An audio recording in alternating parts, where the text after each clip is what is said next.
presented by Lovely Films Production। आप सुन रहे हैं अमित पटेल की आवाज में डीजे सुमित सतीश रैना, डीजे सुमित सतीश रैना, डीजे सुमित सतीश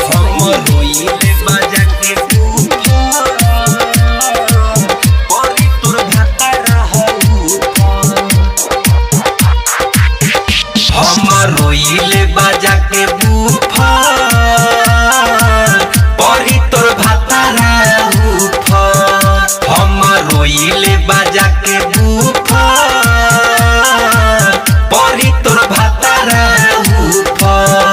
काहे हम के भूलइले काफी पलो भइले रे, हम के भूलइले काफी पलो भइले बाटे उ हम से का सुपर परी तोर भातारा उफा। डीजे सुमित सतीश रैना, डीजे सुमित सतीश रैना, डीजे सुमित सतीश हम रोइले बाजा के बूफा परी तोर भातारा उफा। दिले बड़े हमारा ते छतिया में पीरा रे, परी तोरा देहिया में गतर गतर कीरा रे।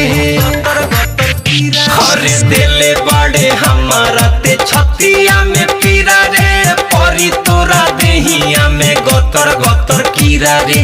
काटो तारे चानी हम पछतानी, काटो तारे चानी रे हम पछतानी। कके अकिन तोरा ऊपर परी तोर भातारा उफा। हम रोइले बाजा के बूफा परी तोर भातारा उफा।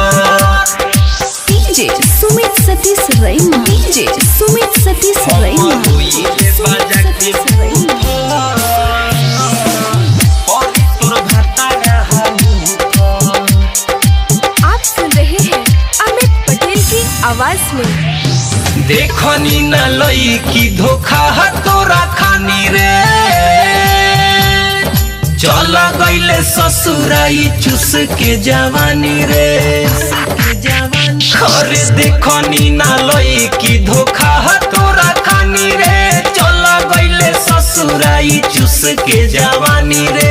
अमित सेरा सोचे दुनु बेरा, अमित सेरा हो सोचे दुनु बेरा।